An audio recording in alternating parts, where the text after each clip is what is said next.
Good evening, God of War. I am Benjamin Akakpo. Welcome to another Sunday night installment of The Probe. Thank you for your company. Now, this evening, the governing NPP is receiving nomination congressional elections slated for later this year, which will culminate in the election of the party's flag bearer going into election 2024. Now, in this internal political game of thrones, the ultimate prize is the flag bearership slot, and all the contenders would move mountains to wear that coveted crown. But even people will get that slot considering the continuing power play and the current dissatisfaction of some would-be competitors in the new patriotic party. And even more poignant, will whoever gets the nod as flag bearer taking the eight? Does the NPP in fact have the men and the women to aid the party pass what is expected to be a tough examination of the next presidential election in 2024? How about you? What do you think? Well, with the NPP. This is The Probe. We'll be right back.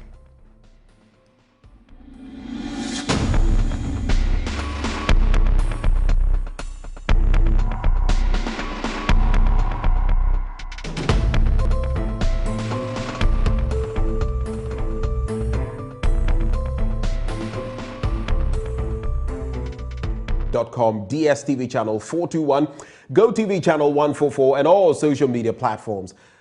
We now start talking with Evans Nimako, Director of Research and Elections with the NPP. He joins us via Zoom. Mr. Nimako, it's a pleasure, a great pleasure, really. Do we have Mr. Nimako? And please unmute if you can hear me. Hello. Right, I think I can hear you now. It's just left with seeing you, and then we shall be full. Thank you for having me. Right, it's a great pleasure, and we're going to be discoursing, as we've already put out there, on the reorganization of the NPP going into election 2024. But so far, just to give us a bit of a briefing, how has that process of reorganization been up to this point? Well, thank you very much, Brother Wall. Right. For us as New Patriotic Party, the National Council, which is the second highest decision-making body of the party, gave the mandate to the regional party to collaborate with the constituency party, as seen in our constitution. With the polling station structures and how it is organized, the National Council invoked Article 18, which mandated to come out with rules and regulations anytime we are undertaking such internal processes of reorganizing. The process has just started, as you may be aware. Right. It started last Saturday, 19th.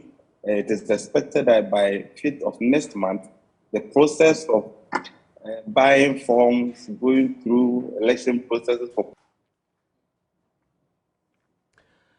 So a little glitch in there in terms of the connection with Evans Nimako. We'll try to rectify that very quickly. But some of what he was talking about, I shall bring to you now.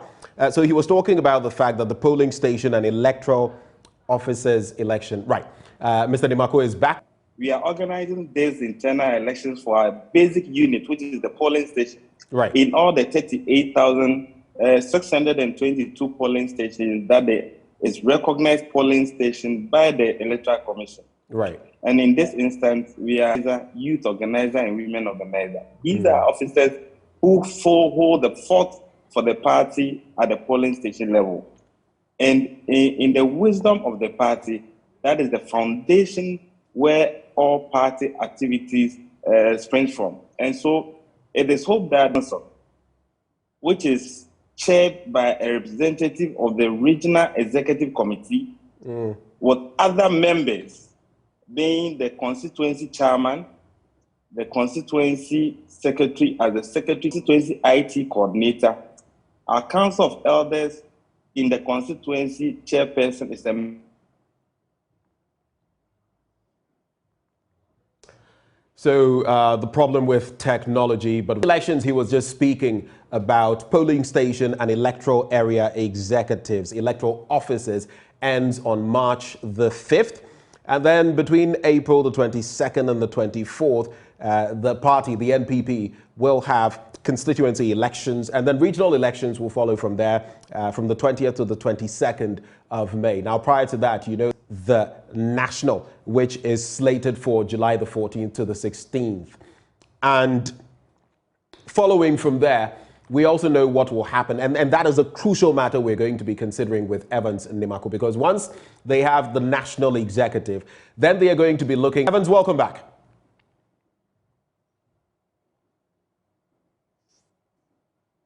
If you can hear me, Evans Nimako, we would just briefly go back to the points you were making about the different elections and take it from there.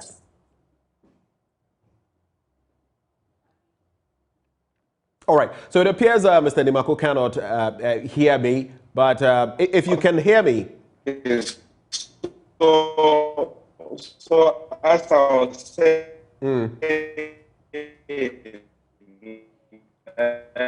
Connection issues, but just stay with us. There's a lot to be discussed on the show. You don't want to miss a beat. Stay with us. We'll be right back.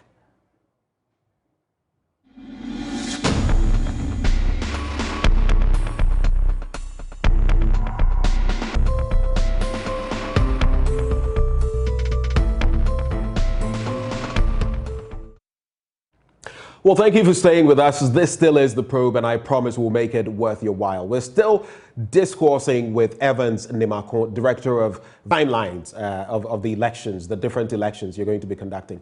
Can you quickly wrap on that so we can move on? Okay, hello? Yes, I can hear you loud and clear. Okay, thank you very much. I pray that at this point there will be no interruption from wherever. The Babylonians must say in the 5th of this month, which is yesterday, and 5th of March, we will be done with elections across the 38,622 polling stations. And then we will continue. The same committee put together to evaluate the conduct of the polling stations will see to the conduct of the electoral area, 7,000 across the nation. It is expected that between 18th and 20th of March, the electoral area coordinated elections will be done. Delegates for the electoral area coordinated elections are merely the polling station elected officers. Then the 10 polling station executives in the 10 polling stations under the electoral area will constitute the delegates for the elections of the electoral area coordinated. Okay. When we are done with the electoral area coordinated elections, the party will go ahead to conduct constituency elections. Hello? Yes, we're still live with you, Evans. Okay, so the party will go ahead to conduct the constituency elections between April 22 and 24. Okay. And then when we are done, and then we cap it off with the national officers elections, which is slated for 14 to 16 July 2022 to be held in Greater Accra. And so far, these are the arrangements we put in place. When it comes to the polling station, the directive of the National Council is that, and so I think that those who are into accounting will begin to do the calculation to see how much the new patriotic party is going to accrue for conducting electoral area and polling station elections. When we are done, our constituency elections, the constituency chairmanship position, the nomination forms will go for 500 Ghana cedis. Right. Or contest, the regional chairmanship position is 5,000, and the rest are 2,000 Ghana cedis. Right. When we get to the national officers election, it is expected that the aspirant hopefuls will need to pay 15,000 for general secretary position, 10,000 for treasurer, and then the other positions for prospective aspirants will be expected to pay 30,000. You go through the processes of elections. You procure your form. You go through vetting, and if in the decision of the party, you are eligible to contest, then you'll be given the green light to go ahead to campaign. Part of the executive, I think you'll be given the mandate. Right. I'm seeing a lot of enthusiasm from the party rank and file. The effort to procure forms to be part of polling station executives is so encouraging, and it tells me that as party members we are ready to put effort behind the bill and ensure that the new Patriotic Party comes December 7, 2024, work to get the Ghanaian to give us the mandate to continue to rule, to transform Ghana to another level. Okay. And so we have started this process and hope that we will conduct a very successful elections internally. We are doing this very mindful of the fact that COVID is still with us, and so we are strictly observing all the COVID-19 protocol prescribed by authorities, the health ministry, and other. Right. I'm sure through. But I just wanted you to clarify this quickly before we get to them. It is my understanding that constituency and regional executives who are elected will then go ahead to elect at the national level. Is that correct? Is that what is going to pertain this time round? Okay, so our constitution defines delegates for each of the conferences we have.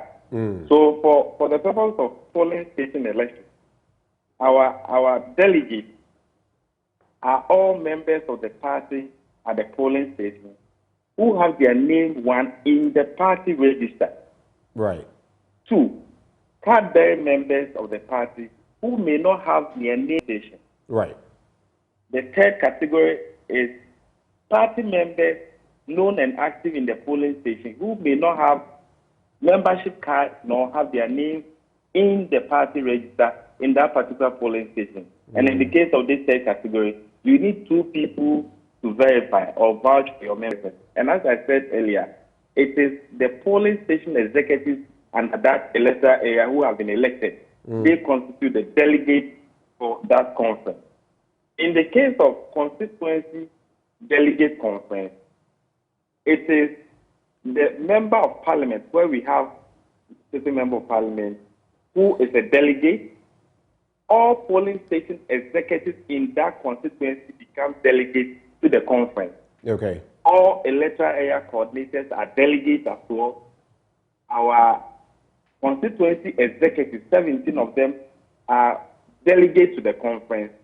And our council of elders and patrons will nominate 10 of their members as delegates to said conference. So at that point, they constitute the delegates at the extraordinary constituency delegate conference to elect regional executive committee, regional executive officers elections. That conference is attended by all constituency executives. So, for instance, when you take Greater Accra, that has 34 constituencies. You are going in the region as delegates. So, when you, for instance, go to Oti region where we don't have a member of parliament, there will be no representative from parliament as a delegate to the conference. Right. Our council of elders in the region patrons will nominate 5 members each as delegates. Our recognized second institution will bring a rep to the conference, and they will constitute conference delegates for the purpose of electing our regional executive. Also, we recognize our foundation members, those who signed the document that we took to electoral commission to register as new patriotic party. And if in any region we have such a personality, the case of the national delegate elections, the conference delegates becomes larger because we are looking at all the 275 constituencies times the number of constituency executives. We are looking at all recognized second institutions bringing reps as delegates. We are looking at council of elders, all members of So parliament. it's a broader base, basically, that is going to elect the national. Once you get to the national level, the delegate size becomes broader. And when the party sets timelines for elections of members of parliament in constituency, we have sitting members of parliament or we don't, and presidential. In the case of to elect constituency executive, it's the same delegate that will meet to elect the member of parliament. Okay, so Mr. Nimako, it is clear now what shape this is going to take predominantly. Let's now take some questions, thoughts that people have been sharing with us, and we'll be running them by you aloud for the internal primaries. That is Kwame sending in that thought, and he is in the Kwadaso constituency. A party chairman is accused of hiding the forms This one is from Isaac, actually, in the Kwadasu constituency. A party chairman is accused of hiding the forms. Will punitive measures be meted out to party executives who are hiding these forms? That is the second question that comes through for you, Mr. Nimako, and I would ask that you note them down. And the third one is from Ken, who says, what step is the leadership of the NPP taking to ensure that the internal primaries do not result in disunity among executives have openly declared their support for aspirants, but the electoral committee is silent? Why? That is the question. So some thoughts being shared. Mary says, please, the president told us that those who are aspiring must resign so they do not mix party interest with governance. Have you effected that directive already?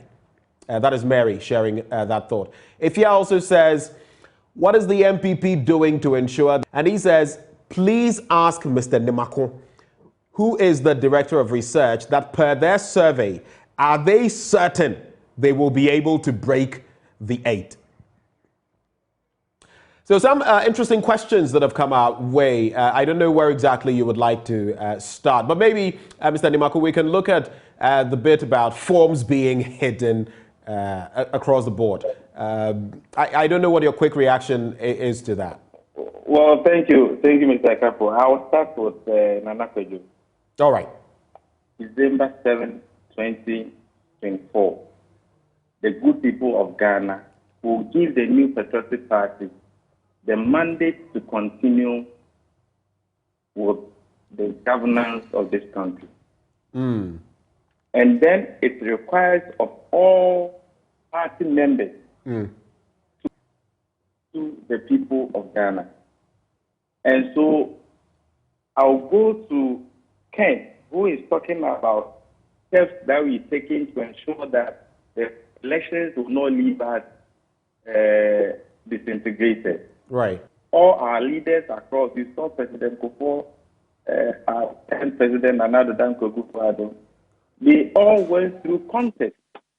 And so, yes, we will have contests, but we also appreciate that beyond the contests, which are internal, is what is ahead of us to continue. We are not, this internal arrangement, imposing candidates on any constituency or any polling station, and the party we select or elect our leaders based on our rules of engagement and based on consensus.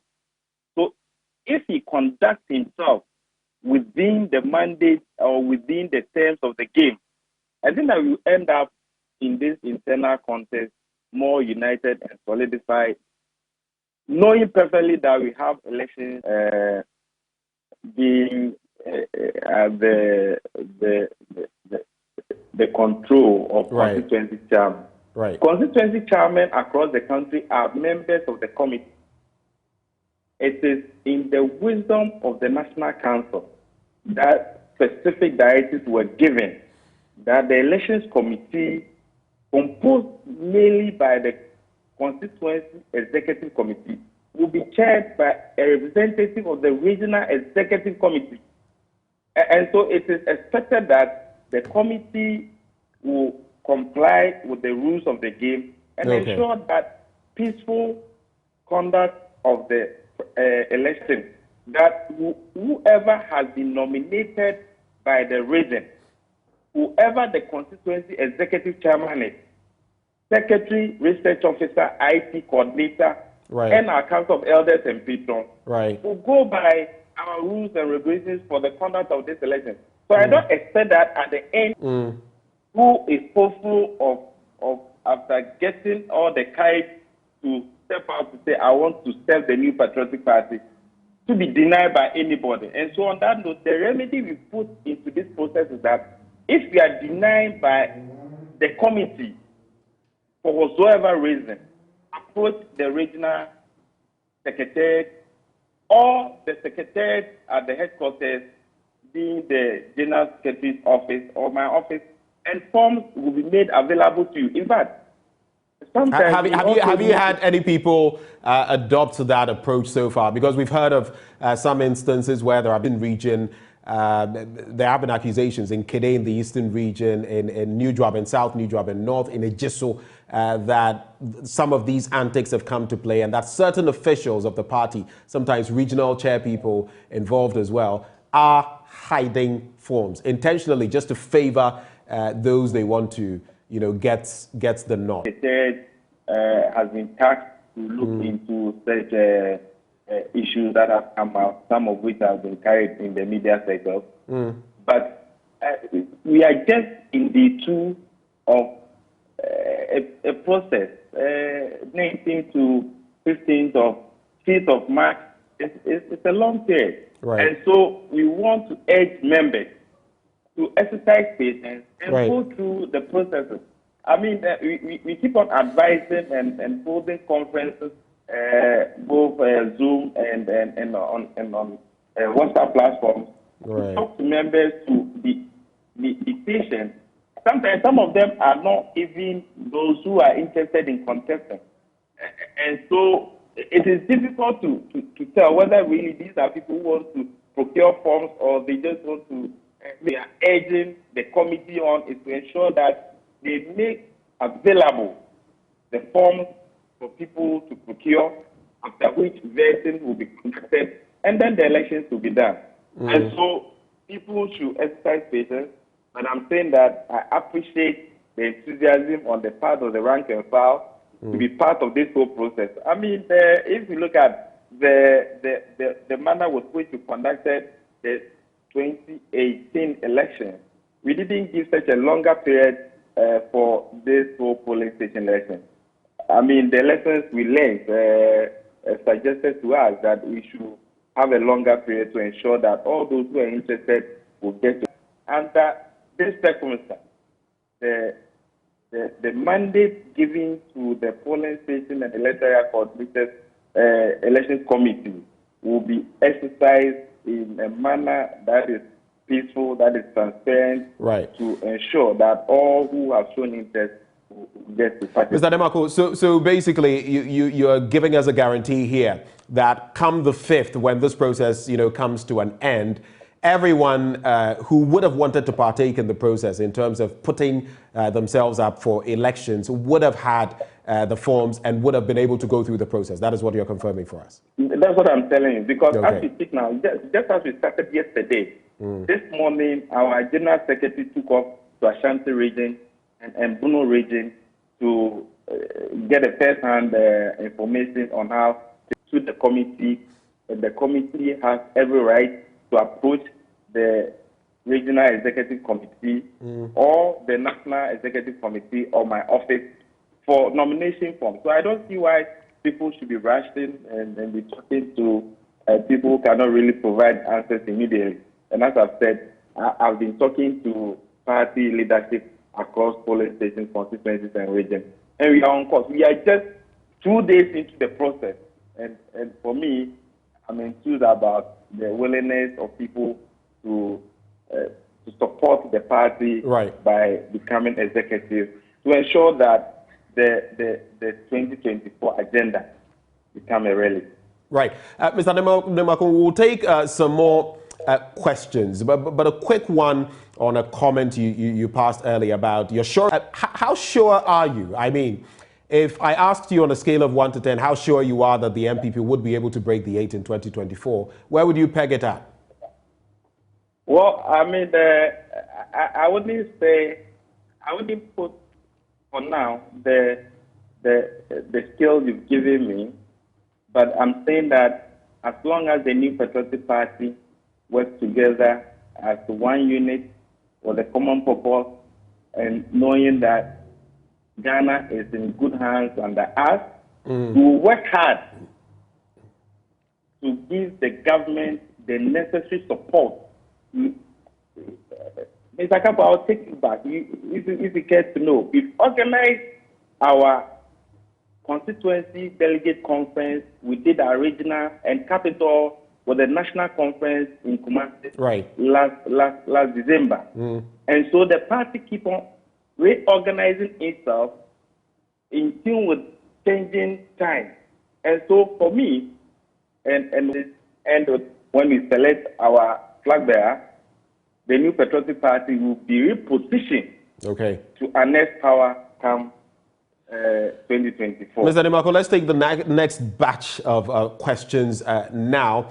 And we'll be starting with this one from Melome, who says, one of the main reasons that led to the party losing seats and votes, some have said, is due to party leaders trying to foist candidates on the party. We have news that as you ready yourselves to elect polling station executives, something similar is happening with party leaders denying potential aspirants forms. How is the party dealing with that? It resonates with a question we've seen before. Lloyd says, how does the party think the current climate of economic hardship and the government's quest to push through the e-levy will affect the chances of breaking the 8? Mr. Nimako, you would want to look at that in the context of your assurances that you've been given. Loretta says, there are talks of the party base being disenchanted because they've been neglected. Is there a scheme to ensure that your party's base has access to its leadership, get their concerns addressed, among others? Audrey shares this one and says, is the party giving the Vice President, Dr. Baumia, an unfair advantage ahead of the primaries? He gets to speak at all events, MPs publicly declaring their support, and some Allen supporters claiming they are being unfairly victimized. And that's Audrey. Francisca says, is the party concerned people with money? Okay, so concerned about people with money and certain advantages will triumph in these local election level. Mr. Marfo says, there are those who have said the party is only engaging in sloganeering when you are not even halfway through your second term. Why is the party not focused on delivering on the second term mandate, but already thinking about the next election? An interesting question coming through from Mr. Marfo there. So that's the next batch of questions that we're putting to you, Mr. Nimako. Where would you like to start from? All right, so let's start with Melome, who says... Okay. Let's start with Melome, who talks about one main reason that the party lost so many seats in Parliament having to do with the fact that candidates were foisted on the people. How is your party dealing with that situation? Well, I think, Melome, by the time we are done with this process, we'll have a renewed mindset. We are not imposing candidates. We didn't impose candidates in the 2020 primaries. We conducted elections across constituencies, and we gave opportunity to people to come out to contest. But that is why I said that if you look at 2018, when we conducted our polling station elections and other internal elections, the timelines were shorter as compared to what we are having now, which is almost 15 days. Who felt that they are being denied access to nomination forms to contest for elections at polling station level need not to show any signs of frustration. All they have to do is to contact the regional secretary or come straight to my office at the headquarters. I don't know of his. But you're considering, Mr. Nimako, these are people spread across the country, and if they all have to come to your office or go to the party's offices and all of that, how simple is the process? So, Mr. Akapo, I'm saying that there is a regional rep, and for more than 24/7, being on the same platform, they should be denied access of the form. The committees have been mandated to ensure that people have the form. Okay. In the light of challenging times we find ourselves, I mean, the war all over is having a tough. But I can assure you, our president and the government have not been certain. But people must also come to terms with the situation we find ourselves. Right. And maybe the issue of e-levy has to be looked at properly and communicated as well. Are we saying that is everybody who is going to pay e-levy or not? And I don't think the answer is everybody is paying for e-levy. It's you. If you, Mr. Kapo, decide to send an amount of 200 Ghana cedi to Mr. Nimako, you will be in a position to pay for a component towards the development of Ghana. Right. So Mr. Nimako will not be in a position to pay, having received the 200 Ghana cedi from you. But you, who is sending, is the one who is going to pay to support Ghana to grow. We are looking at this option as against going to IMF, as others have suggested, that they will give us conditions as you saw under Professor John Ivan Satamills, may he so rest in peace, and Mr. Dramani Mahama, those conditionalities that as a country, all your activities are determined and directed and prescribed by the IMF. Is that kind of agreement we want? Is that how we want to Mr. Demako, pardon my coming in here. I just want to go over Lloyd's question so we can get to the meat of it. He's asking, how does the party think the current climate of economic hardship and the government's quest to push through the e-levy will affect the chances of breaking the 8? You say you're optimistic that you'll break the 8, but looking at the economic situation right now and the e-levy, do you feel it is popular with people, and can you ride on this to break the 8? My brother and Lloyd, I mean, if you want to get it right, you cannot continue to enjoy from your comfort zone. And breaking the 8 is possible. Getting the levy done is possible. You communicate to the good people of Ghana that it is for each and everyone to contribute. And elsewhere where we are looking for getting support in terms of loans, right, it is coming to us from the taxes they contribute. I've said a number of times that, well, we all have difficulties paying taxes, it's not comfortable, but that is the only way for us to develop. Do you want the conditionalities that were imposed on us under Mr. Mahama and Professor John Atamil? Is that what you want? Well, your very own Dr. Sibe Yeboah, who headed your finance team in Parliament himself, has said that the way to go is the IMF, and other economists have corroborated that. But do you feel the e-levy is popular, that with your town hall meetings and all of that, it is now popular and Ghanaians are accepting it?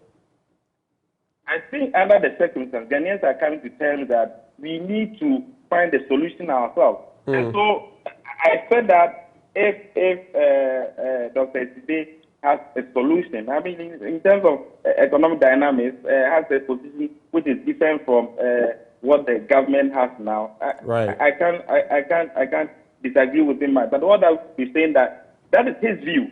And the views of the economic management team of the government now says that the way to go is not to go for conditionalities from the IMF. Okay. And so for us as New Patriotic Party, we support the government to come out with an arrangement that will ensure a home-based solution for us to have funds to support our local arrangement of transforming the lives of people. Okay. And so the New Patriotic Party is certain that notwithstanding the hardship that the world over is going through, is still thinking outside of the box to get support to drive economic activity. Okay, so that point is clearly made. There was also a question about the vice president and what he could be benefiting from in terms of an unfair advantage, speaking on different platforms across the country, and the dissatisfaction from, example, the Allen camp. So that's the message from Audrey, who says, is the party giving the Vice President, Dr. Bawumia, an unfair advantage ahead of the primaries? And talking about his getting to speak at events and all of that. Allen supporters are claiming they are being unfairly victimized. How are you addressing that situation to prevent an implosion? Thank you. And Audrey, I want to allay your fears. The party in every attempt to ensure that we have a party that is run effectively and efficiently. I've had its programs and activities discussed at the National Council and National Executive Committee level. At this point, I'm afraid to accept the position of Audrey that there's any arrangement to give any prospective presidential aspirant an undue advantage. In fact, we are at the stage of conducting our polling station officers election. I don't see why people will begin to introduce some characters into the equation. I mean, today I had a shock. I've read on other platforms that one of the gentlemen had paid for the forms for all polling station executives. And the money has not gone to the General Secretary or has come to me. All forms have been given to the committee at all constituency level, and people are constituency getting form, and somebody is in Accra saying they paid for all the form, and Right. so these are some of the internal dynamics when you are conducting your internal reorganization. But for us as New Patriotic Party and leadership, right. we are resolved that we will conduct this process transparently and fairly, and the field will not be tilted to favor no one individual. Speaking of tilting anything to favor anybody, just a quick follow-up. We know that within your party you have stated categorically that no one should throw his or her weight behind any specific candidate, banners and all of that. We saw that at the conference. I recall how in the northern region some executives were supposedly sanctioned, removed from office because they had done something that suggested that they were throwing their weight behind Alan Shermatin. But we've heard your Deputy General Secretary throw his weight behind the Vice President. What happens in such instances? Is he different from the others? Well, our journey to 2024 victory involves a lot of internal party programs, and you cited the issue of Northern region. What happened? I'm told that the gentlemen were party communicators, and if you care to know, the National Executive Committee issued a statement that was supported and ratified by National Council. Right. That no party executive should openly, or no prospective aspirant should openly conduct campaign across the rank and file. So at this stage, when we are doing polling station elections, we expect that people will conduct themselves outside.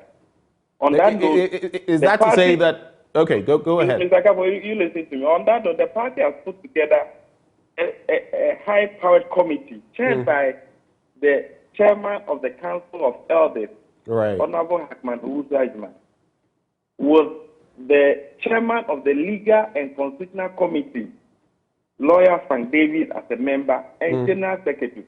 And the direction given was that if anybody feels that any party member is abusing the directives given by the party, have the right to petition the body. As we speak, I'm not aware whether there's any petition before that committee. And so I'm not in the position to comment about what you told me about Nana Obi-Buahe. But I can tell you that the case of the two officers in Northern region, their only issue was that they were not to go on radio to speak on behalf of the party again because they have shown that they support a prospective candidate. And as we speak, we've not opened nomination for presidential primaries. You wouldn't know whether Mr. A or Madam B will contest or not. And so we're saying that let's focus on where we are. When we get to the other bridge, we will cross. We've always said that the battle is the law. We'll take I have the strongest hope that people should not be so taken aback when these internal issues are unraveling. Right. CDD in their Mr. Nimako, my apologies, but we want reactions to other questions as well. I'm sincerely apologetic for coming in. I want to talk about the issue of money here and there. I mean, people, if you have resources and you want to spend, I mean, in an election, it's not how much you spend. Right. It's how people see you as credible, how people see you as efficient, and how people see the courage in you to lead the cause. But it is clear. It is clear, Mr. Nimako. In these elections that we've had, I mean, is it the EIU and other bodies have pointed to the fact that money is becoming, a big part of our politics, even at the grassroots levels. We see people pumping money and making the gains of being elected. So are you saying that it doesn't play any role? But we've also seen people who have spent money in their elections and have lost. Yes, but by and large, you will see that those spending money do win. If you remember Ras Mubarak, when he lost his primaries in Bungungu primaries, NDC primaries, and he was accusing his party executive for taking his money and not voting for him. And so, yes, money is a factor, because when you invite people to come to a point for a discussion, it makes sense that you send them back with a commitment to pay their transportation and give them pie and water to take. So you spend some money, but I'm saying that it's not only money, but it's the leadership that the people see in you that will be the basis for which they will give you the mandate to lead. Let's look at what Loretta shared with us. She says there are talks of the party base being disenchanted because they've been neglected. Is there a scheme to ensure that your party's base has access to its leadership, get their concerns addressed, among others? As you reorganize, how are you addressing this issue? Well, the party has internal lines of communication. I don't know where Loretta is. If you are at the constituency level and you have any concern, I mean, you channel it through the constituency secretariat. Constituency offices are open across constituency across the country, and in this era of other platforms, you realize that even you, Mr. Kapo, you'll be in about more than 200 platforms, WhatsApp platforms, and so there are internal communications. If you want to have an official discussion with an officer of the party, you need to contact the office. Right. I mean, people have had cause to complain, but sometimes it's unfounded. As we speak, our General Secretary is in Ashanti region and Bono region. Right. If you come to headquarters looking for him, I don't think you meet him at the office. But definitely, the Director of Administration is at the office, the National Treasurer will come to the office, and the deputies will be there for you to talk to. Except that people also make wild claims, will not come to the office, and will get to the point that it's difficult reaching people on their phones and people not responding. Okay. But as much as possible, right, leadership is ready to lead. You can't lead people and not hear their concerns. We've been talking, we've been using other platforms to engage. Our communication outfit has been engaging the communication officers across constituencies.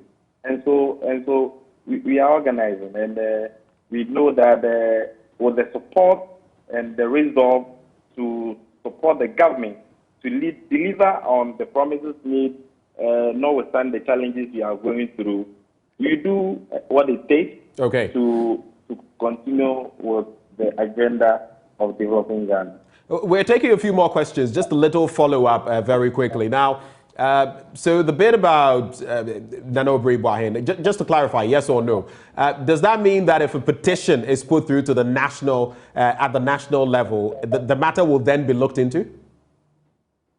Why not? Okay. All concerns that are channeled through the appropriate process, through the General Secretary, are addressed by the party. When the party sits at the National Executive Committee level, issues bordering on party warfare are discussed. And so if there's a petition to that effect, why not? And I'm saying that at this stage, we are conducting our polling station elections. We are not to the point of parliamentary primaries and national officers elections. Timeline now is polling station elections, 19th February to 5th of March. We are done. We continue with the electoral area coordinators election. All right. We expect that people will comply with the rules of the game, right? And with the mindset of taking action that will drive us to victory 2024. Evans, to wrap the conversation, it has been insightful, but just to wrap the conversation, a bit of a so Mr. Marfel sends in this one and says, there are those who have said the party is only engaging in sloganeering when you're not even halfway through your second term. Why is the party not focused on delivering on the second term mandate, but already thinking about the next election? Mr. Nimako, you've not even gone anywhere in your second term, and his suggesting is that you are sloganeering. Well, I don't know what factors, what is motivating Mr. Marfel to assume that this position that we are not working as a government. Mind you, we have a party and we have a government. The party has a role to play. Ours is to support the government to deliver. And, Right. and we've not been, the government has also been working. And it is our hope that because whether we like it or not, the mode of government we've adopted is to go through elections every 4 years.